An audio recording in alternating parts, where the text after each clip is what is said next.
You know that little accept cookies button that pops up on literally every website you visit? The one you smash as fast as humanly possible just to make it disappear? Yeah, we need to talk about that. Because while you've been worrying about cookies and clearing your browser history like it's some kind of digital soap, the people tracking you online have been laughing all the way to the databank. Here's what nobody tells you. Those cookie pop-ups, they're basically a magic trick. They're getting you to focus on the wrong hand while the real trick happens somewhere else entirely. And the real trick is so much sneakier than cookies ever were. Think about it. How many times have you cleared your cookies, used incognito mode, maybe even downloaded a VPN, and then wondered why you're still seeing ads for that exact pair of sneakers you looked at once? It's not a coincidence. It's not magic. It's something called digital fingerprinting. And in the next 20 minutes, you're going to understand exactly how websites can identify you without using a single cookie. More importantly, you'll know what to do about it. So here's what's really happening. Every single time you visit a website, your browser is basically shouting out dozens of tiny details about your computer. Your screen resolution, the fonts you have installed, your time zone, even your battery level. And when you combine all these tiny details together, they create something unique, something that identifies you as precisely as your actual fingerprint. Picture this scenario. You're sitting at Starbucks on your laptop. You clear all your cookies because you read somewhere that it protects your privacy. You open an incognito window because that's supposed to make you anonymous, right? You visit a shopping site to browse some headphones. You don't log in. You don't accept cookies. You feel pretty safe. But here's what you don't see. That website just collected your screen resolution. It noted that you're using Chrome on a MacBook. It grabbed a list of every font installed on your system. It checked your time zone. It even drew an invisible image on your browser to see exactly how your graphics card renders it. And when all those details get combined, they create a signature that's unique to you. Not kinda unique, not mostly unique. We're talking 1 in a million unique. And this matters because everything you thought you knew about online privacy is basically backwards. Everyone tells you to clear your cookies, use incognito mode, don't stay logged in. But that's not what actually protects you anymore. What really happens is those techniques stop cookie tracking but do absolutely nothing against fingerprinting. It's like you've been locking your front door while leaving every window in your house wide open. The uncomfortable truth? Most people have no idea this is even happening. The cookies debate is this massive public conversation. There are laws about it, pop-ups on every site, congressional hearings. Meanwhile, fingerprinting happens in complete silence. No pop-ups, no consent forms, no way for you to see it happening. And that's exactly how the tracking industry wants it. Here's what I call the cookie distraction pattern. It's when companies make a huge public show of respecting your cookie choices while simultaneously using fingerprinting technology that makes cookies look like child's play. They're technically following the law. They're giving you choice and transparency about cookies. But they're not telling you about the far more powerful tracking method they're using at the exact same time. Think of it like this. Cookies are like name tags at a conference. Sure, they tell people who you are, but you can take them off. You can refuse to wear one. You have control. Digital fingerprinting is more like your face. You can't take it off. You can't refuse to have one, and everyone who sees you automatically recognizes you whether you want them to or not. This matters because when you don't see this pattern, you end up with a false sense of security. You clear your cookies and think you're protected. You use incognito mode and assume you're anonymous. Meanwhile, advertisers and data brokers are tracking every single site you visit, building detailed profiles of your interests, habits, and behavior. And they're doing it without your knowledge or consent. Let me tell you about Jessica. Jessica's pretty tech savvy. She clears her cookies every week. She uses incognito mode when browsing anything personal. She even installed a couple of privacy extensions that block tracking cookies.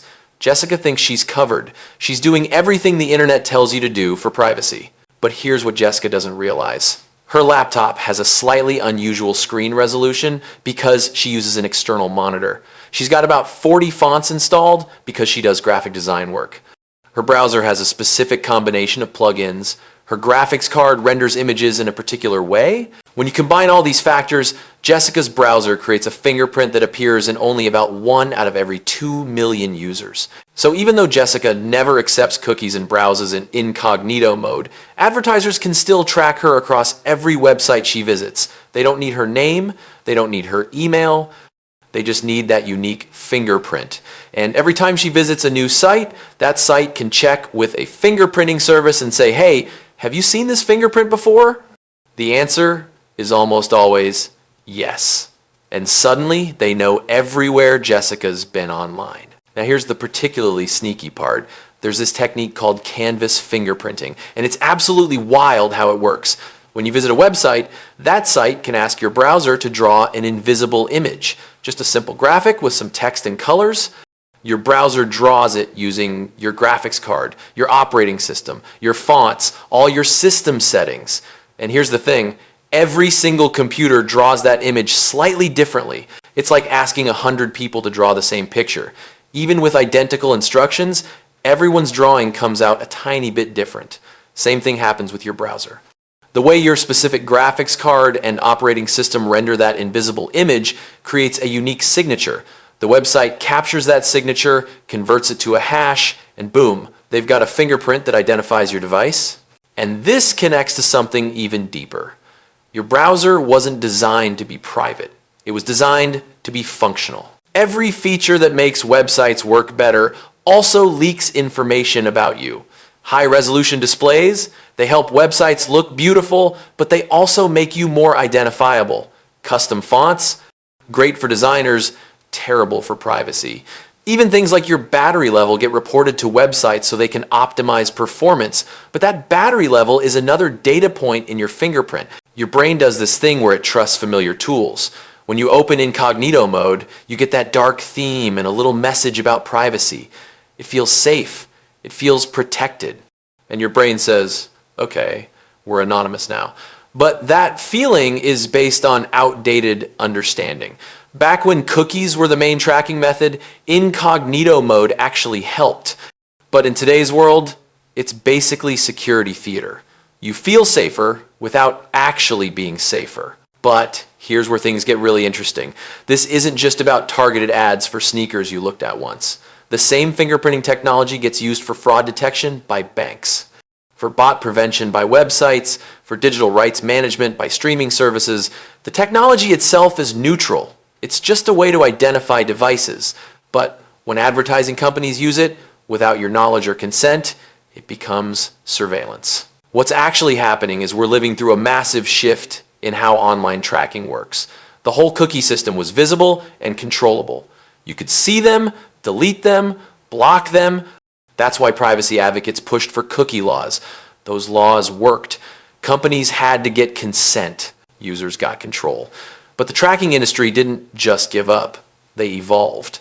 They found methods that work without cookies at all. This isn't because regulators are stupid or privacy advocates don't know what they're doing. It's because technology moves faster than law. By the time we got cookie consent laws passed, fingerprinting was already taking over. And by the time lawmakers understand fingerprinting well enough to regulate it, there'll probably be something even newer replacing it. Here's what nobody wants to admit. The entire business model of the free internet depends on tracking and advertising. Google doesn't make money from search. Facebook doesn't make money from connecting friends. Netflix is the exception, not the rule. Most online services you use every single day are funded entirely by advertising. And advertising only works when advertisers can track who sees their ads and what those people do afterward. So when privacy laws made cookie tracking harder, companies didn't just accept lower ad revenue. They invested billions of dollars into fingerprinting technology that doesn't require cookies at all. They're not breaking the law. They're not even bending it. They're just using technical methods that the law hasn't caught up to yet. And once you see this, you can't unsee it. Every privacy control you've been using addresses yesterday's tracking methods, cookie settings, privacy mode, clearing your history. All of it stops cookies but does nothing about fingerprinting. It's like you've been fortifying a castle against cavalry charges while your enemy switched to airplanes decades ago. Now let me show you what this looks like in practice. Meet David. David's obsessed with privacy. He's got cookie blockers, ad blockers, VPNs, the whole 9 yards. He never clicks accept all on those cookie pop-ups. He always chooses reject all or clicks through the settings to disable everything manually. David spends probably 10 hours a month managing his privacy settings across different sites. But here's what David doesn't realize. While he's meticulously rejecting cookies, those same websites are fingerprinting him anyway. They're checking his screen size, his installed fonts, his system language settings, his graphics card capabilities. They're using canvas fingerprinting to capture how his specific system renders images, and they're using all that data to identify him with incredible accuracy. So David visits an online shoe store. He rejects all cookies, he browses in incognito mode, he looks at running shoes for about 15 minutes, then closes the browser. Later that day, he visits a news website. Different company, different site, totally separate browsing session. But both sites use the same fingerprinting service in the background. And that service recognizes David's fingerprint instantly. Suddenly, the news site knows David was just shopping for running shoes. It serves him an ad for the exact shoes he was looking at. David sees the ad and thinks, how did they know? I rejected all the cookies. The answer is they didn't need cookies. They had something better. Now compare that to Marcus. Marcus isn't a privacy expert. He doesn't spend hours tweaking settings. But Marcus understands something David doesn't. He knows that real privacy requires blurring your fingerprint, not just blocking cookies. So Marcus uses a browser specifically designed to resist fingerprinting. He's got tools that randomize some of his browser characteristics. He blocks scripts from running unless he specifically allows them. Marcus visits the same shoe store. The site tries to fingerprint him. But instead of getting a unique identifier, it gets generic information that matches millions of other users. Same screen resolution as 50 million people. Standard fonts that everyone has. Graphics rendering that looks identical to countless other systems. The fingerprinting service sees Marcus's browser and basically shrugs. It can't distinguish him from millions of other people. Later, when Marcus visits that news site, the fingerprinting service has no idea he was looking at shoes earlier because it never successfully identified him in the first place. His fingerprint is too common, too generic, too blurry to be useful. Notice how Marcus isn't trying harder than David? He's trying smarter. David's fighting yesterday's battle with yesterday's weapons. Marcus understands that the battlefield changed. You can't opt out of fingerprinting the way you opt out of cookies. But you can make your fingerprint less unique. You can blend into the crowd instead of standing out. Here's what most people don't realize about this whole situation. Privacy isn't about being invisible. It's about being unremarkable. Think about walking through a crowd at a football game. You're not invisible. 50,000 people can see you, but you're also not identifiable. You blend in. You're just another person in the crowd. That's the goal with digital fingerprinting. You're not trying to have no fingerprint. That's basically impossible if you want to actually use the internet. You're trying to have the same fingerprint as millions of other people. You want to be the digital equivalent of someone wearing jeans and a t-shirt in a crowd. Technically visible, but practically anonymous. The people who succeed at digital privacy don't have special technical skills or paranoid personalities. They understand that privacy is about blending in, not standing out. They use common browsers with standard settings. They resist the urge to customize everything.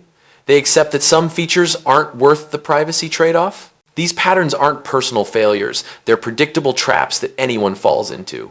We customize our devices because we like things just so. We install fonts because we need them for work. We use high-resolution displays because they look beautiful. Every choice makes sense individually, but collectively, they make us uniquely identifiable. So here's what we've uncovered. The cookie consent pop-up you see on every website is basically misdirection. While you're making choices about cookies, companies are using digital fingerprinting to track you anyway. Your browser leaks dozens of identifying details every time you visit a site. Your screen resolution, your fonts, your time zone, even how your graphics card renders images. When combined, these details create a fingerprint that's unique to you. Canvas fingerprinting lets websites draw invisible images on your browser and capture how your specific system renders them. It creates a signature that's incredibly stable and incredibly unique. Incognito mode doesn't stop any of this because fingerprinting doesn't use cookies or browsing history. It uses characteristics of your device that stay the same whether you're in private mode or not. And the uncomfortable truth is this whole system exists because the free internet runs on advertising, and advertising requires tracking. Companies didn't switch to fingerprinting because they're evil. They switched because cookie laws made cookie tracking harder, and they needed an alternative revenue source. They're operating in a legal gray area that regulation hasn't caught up to yet. But now that you understand how fingerprinting works, you can actually do something about it. Not by blocking cookies or using incognito mode, but by using browsers and tools specifically designed to resist fingerprinting, by making your digital fingerprint less unique, by blending into the crowd instead of standing out. The question isn't whether you can have perfect privacy online. You probably can't. Not unless you want to completely disconnect. The question is whether you'll recognize fingerprinting when you see those cookie pop-ups. Whether you'll understand that accepting or rejecting cookies is only half the battle. Whether you'll take steps to blur your fingerprint instead of just blocking cookies. Because now you know something most people don't. You know that the privacy controls you see are just the tip of the iceberg. You know that invisible tracking happens whether you consent to cookies or not. You can't unknow it. So next time you see one of those accept cookies pop-ups, ask yourself this: am I falling for the cookie distraction pattern? Am I fighting yesterday's privacy battle while today's tracking happens invisibly? Because once you see that your browser reveals more about you than any cookie ever could, you start thinking about online privacy completely differently. And maybe that's the point. Not to make you paranoid, not to make you give up, just to make you aware that the game changed while everyone was looking the other way. The people who know about fingerprinting have an advantage over those who don't. Now you're one of the people who knows.